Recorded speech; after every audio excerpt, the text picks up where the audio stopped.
Great to see you guys. Today we've got 10 tips to make Assetto Corsa better and to make it easier for you guys to get the best out of Content Manager and all of those mods that you've got. As ever, do check out the rest of the channel, and if you're not subscribed yet, why not? It's free and I'd love to have you on board. Okay, let's jump straight in.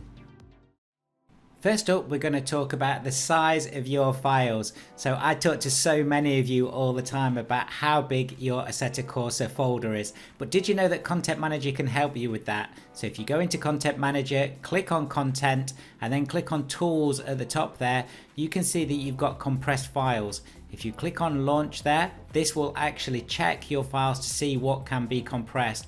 Now I've already done this on my PC and I've compressed a lot of mine. I have so many mods, as you can imagine, but as you can see, it will do an analysis and it will give you all the information about how to compress your files and what gains you will make on that too. This does depend on what mod you've got, of course, but anything that can give you more hard drive space back and make Assetto Corsa run better, then that's got to be a win for me. So that's tip number one.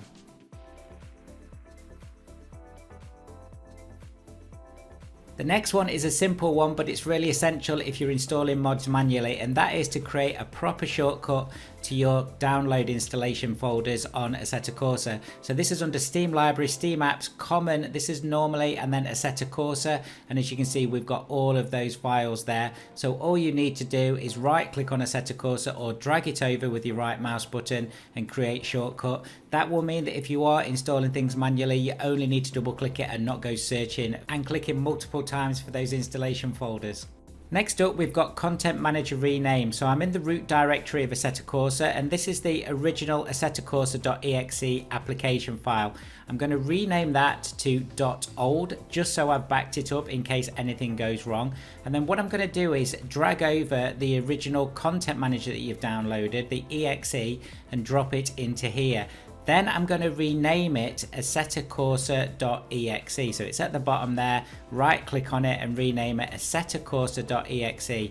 This gives you better Steam integration and it can stop a lot of problems that you can get with Steam and Content Manager depending on how they're set up on your rig. So Assetto Corsa.exe, and then I'm just going to press enter on there or click off there, and there you go. And then of course you may want to actually run this from your desktop. So again, you just right click, drag and drop and create the shortcut so you can just run that straight from your desktop. Job done.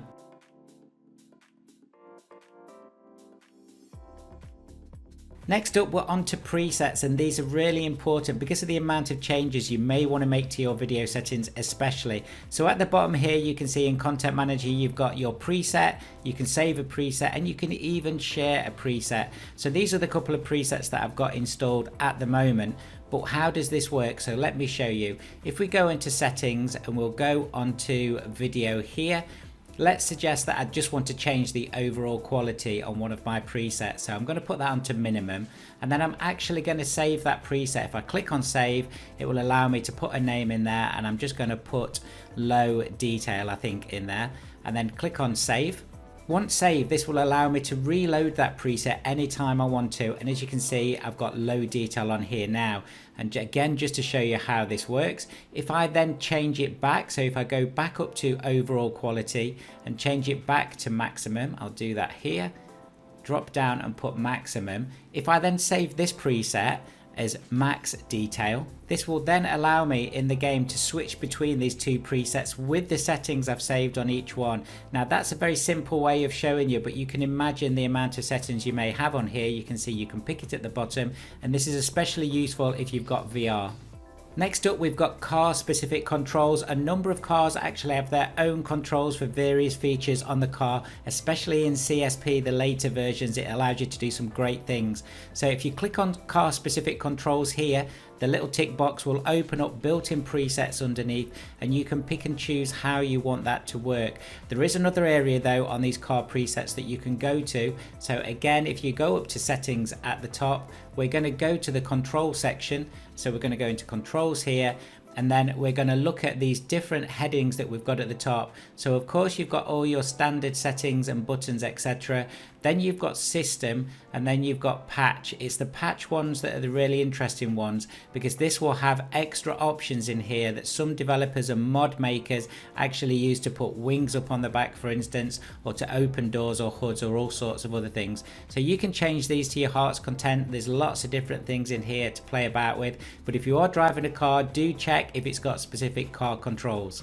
The next setting to look at is one I've talked about before, and that's developer mode. So what is developer mode? Well, it's what it says on the tin. It gives you some extra options. So here I am on the latest version of CSP, but if I click on general on content manager, you can go down here and you can see you've got a little tick box that says developer mode. So you can tick that or untick it depending on what you want content manager to do.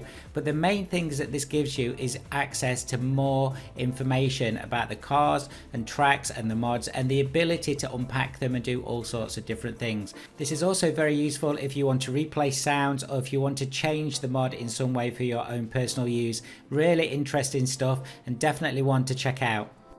The next section is all about force feedback, and I'm not going to go into it in too much detail, but lookup tool and wheel check both enable you to fine tune your force feedback. Wheel check here, if I run it, it shows you all sorts of different settings on your force feedback, and not only that, you can adjust these and actually get improved performance, which is brilliant. I am going to put a video together on LUTs and also force feedback settings and how to get the best out of that, so do look out for that on the channel very soon. But I'll drop the links for both of these in the description, and if you do want to take a look yourself, do that, and there's tons of videos out there and also tutorials on how to get the best out of that. The next one, number 8, is force feedback clip, and this is a great little app that allows you to fine tune the way that your force feedback is working in Assetto Corsa. So I'm just going to show you how to install that very quickly. You just download the file, you drag it over, you install it as you would any other mod, and you can just see here we're just going to click on install, and that will install very quickly. Now the important thing with any of these kind of mods, if they're a Python or an app, is to make sure that they're actually switched on when you go into game. So if you go onto settings and also then you go onto Assetto Corsa and apps, this is the easiest way to look for me if you've got any of these apps installed and if they're switched on. And as you can see, we've got force feedback clip here with no tick in it because I've just installed it. Put the tick in there, and I'm just going to drop onto the drive menu and show you how that looks in game. So here we are with the Veloci that I featured in one of my top 10 videos recently. This car is fantastic, do download it. And if I click on apps at the right hand side there, you can see you've got FFB clip. Just dragging that over onto the screen, you can have it running all of the time, that's fine, and it's got a number of options in there. So lots more information coming on force feedback. That will be on the channel very soon. The next section is something again very simple, and that is how to update mods. So if you look at the bottom here, when I clicked on the 3 bars at the top, I'm not installing anything at the moment, but you can see a number of the cars and mods actually have an automatic update. This is fantastic. So all you have to do is click on that little green arrow and it will start to download. That just keeps you up to date. And then finally, number 10, this is the content area, a place that not many people tend to go. So if you click on content, along the top here you've got all sorts of information. This is all your mods that are installed, and it gives you information about those. So obviously you've got cars and tracks, and it gives you more detailed information. And also if you look at the bottom, you can update there too. Driver models under miscellaneous is a really good one as well as apps. These are all the apps that we've got installed. One of the things on driver models, if you click on any of them and then click on showroom at the bottom, you can actually then spin around the driver and see which one it is. And do check out my video on the channel about how you can change drivers in different cars. Dead easy to do. Fonts, PP filters, showroom, user championships, weather, all under miscellaneous. And then of course you've got mods, tools, and get new mods at the top as well. The mod area gives you another place where you can switch things on and off, and you can see you can enable and disable those. Tools, you can analyze car, the data and models, analyze cars data only. Update previews, you can change compress files, we've talked about that, and you can check for content updates. And also if you install this little piece here, you can actually get new mods and be introduced to those through Content Manager. And that's it guys, that is 10 tips to get the best out of Assetto Corsa and Content Manager. I know it's very quick, I wanted to keep it under 10 minutes. Thank you so much for watching, and I'll see you guys very soon.